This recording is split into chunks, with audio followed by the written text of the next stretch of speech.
96.7 KCAL rocks. It is a Monday, and you know what makes Monday better? A little sports with our guy, Pep. Pep, what's going on? Hey, good morning, everybody. Good morning, Patrick. Listen, it was a huge Sunday night for the Corona High School baseball team. We talked about it last week. And listen, even if they weren't from the Inland Empire, this would be huge news because Corona High School is the first high school to ever have 3 players from the same team in the same year go in the first round of the Major League Baseball draft. It was Seth Hernandez, a pitcher who went number 6 overall to the Pirates, shortstop Billy Carlson, 10th overall to the White Sox, and Brady Ebel, the son of Dodgers third base coach Dino Ebel, an infielder, going 32nd to the Milwaukee Brewers. That's 3 players, 1 high school team. Congrats to the Corona Panthers.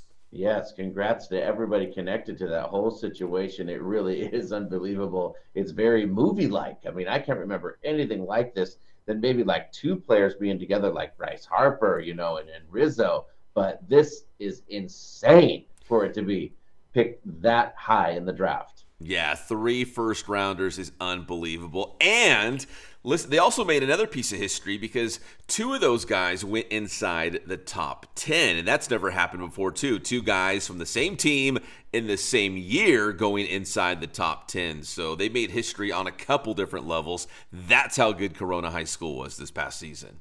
It's unbelievable. Yeah, so congratulations to them. The Major League Baseball draft will roll on again today, and we've got some other local guys that could hear their name called, including Nick Dumanil from California Baptist University, who could be one of the first guys that we hear their name called today in the second round. So he's going to be another high pick for the Major League Baseball draft. But here we go, Patrick, sliding into the All-Star break right now.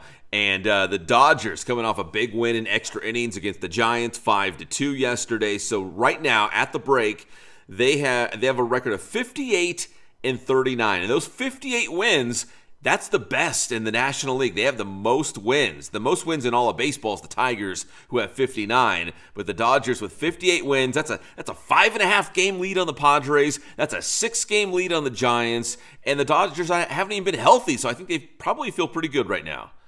They haven't been healthy, and they were even on kind of a skid for a long time. So I think they're kind of welcoming the good old All-Star break. It's kind of good timing for them. I mean, even take my story. The Mariners are hot as can be right now all of a sudden, and now you don't want to see an All-Star break, and we are. So I think this can work out really well for the Dodgers. They played the first half very well. Injuries, maybe on a little bit of skid. If they straighten it out, which they tend to do, it looks like they might be playing it very well. And like you said, 58 wins, that's tops, baby. Yeah, that's good. Good for the Dodgers, 58 wins at the break. And, you mentioned the Mariners. I'm gonna tie it back into the Angels because the Angels right now at the break are 47-49.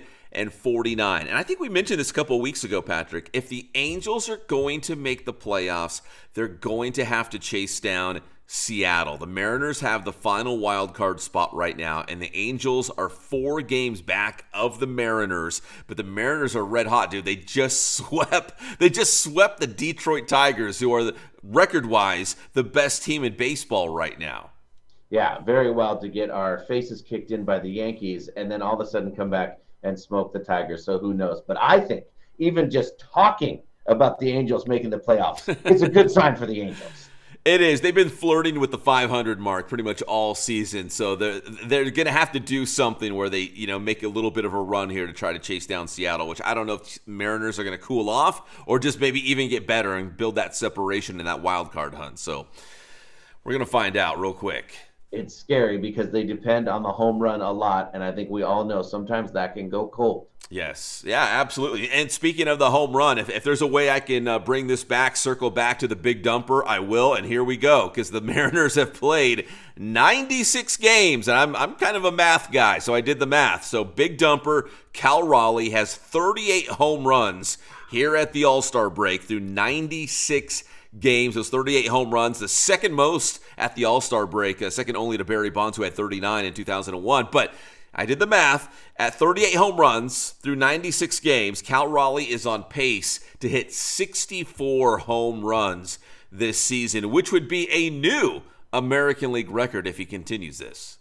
Yeah, I mean, I would think that he would cool off a little bit because, I mean, I don't, it's kind of hard to tell because the one thing you forget is Cal is actually very young.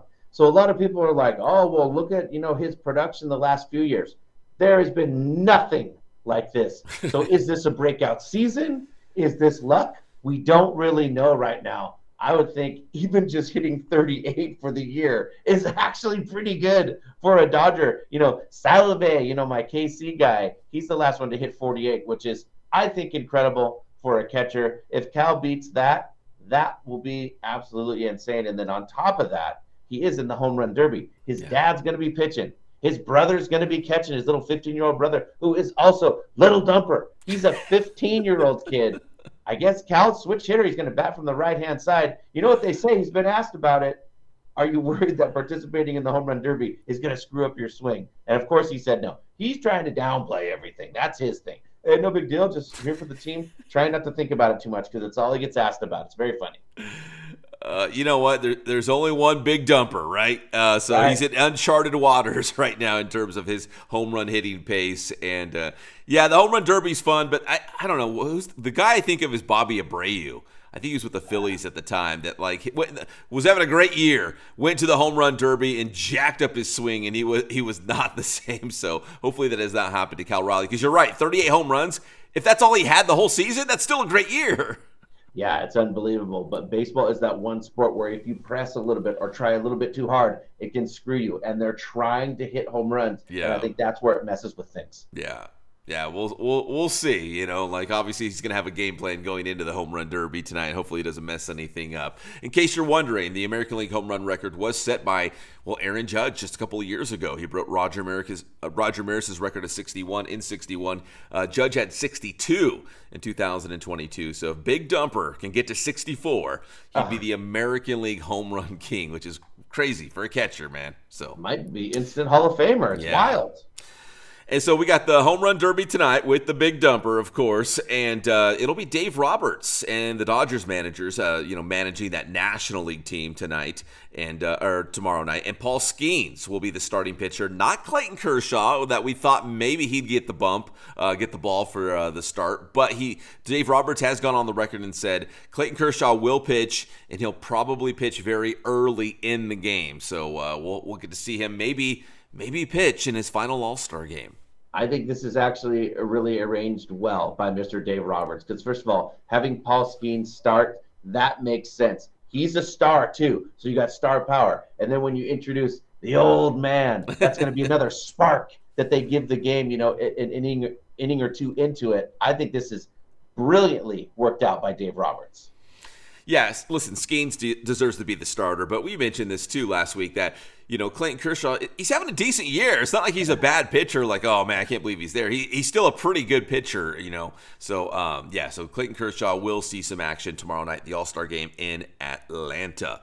And finally, Patrick, let's talk some NFL because we always do. And guess what, man? For the Chargers, the rookies have already reported to El Segundo, and the veterans will be reporting by Wednesday. So here we go, man. NFL training camps are opening up. The Chargers will be one of those first teams to be on the field. But one of the new guys for the Chargers, Najee Harris, we don't know exactly what his status is. He had a little accident with fireworks over the 4th of July holiday. So I know he's going to be a big addition at running back for them. We just don't know exactly when we're going to see him at training camp. Or how significant that injury was. This is exactly why this stuff shows up in contracts. Yeah. No snowboarding, no riding motorcycles, no playing with fireworks. I mean, I can't believe that hasn't come up. I mean, don't forget about JPP, John Pierre Paul. I mean, he blew off fingers. Yeah. Still was a good player, lucky enough. But, I mean, come on. He lost digits. Yeah, I mean, this is a big investment, man. There's millions of dollars. This is huge business. So even if I was Najee Harris, and I'm not a millionaire, but I would take every precaution, man. I'd probably live in a bubble. I don't know if I'd even go outside, man. I'd just stay in my house all the time to make sure I'm going to make that bread out there and stay healthy. So we don't know when we're going to exactly see him, but the team will be reporting this week. And remember, the first rounder that they picked in the draft, Omarion Hampton out of North Carolina, he's a running back too. So when you look at this Jim Harbaugh team, they're probably going to run the football a lot. Yep. And they're in camp, maybe the first team in camp I know they're loving that, and getting all ready for this Hall of Fame game, which is this month, you guys. Yes, we I mean, made it. we're like what, like 7 or 8 Sundays away from the start of the season. It's wild. Yeah, here we go. I think it's July 31st, I want to say, is the Hall of Fame game. So we're right around the corner. That's why we got our guy, Pep. Tell him how to get your stuff. Anytime, get my stuff. Inland Sports. We're on X, we're on Instagram, and we're also on Facebook. We're on YouTube as well. That's Inland Sports. Thanks, Pep.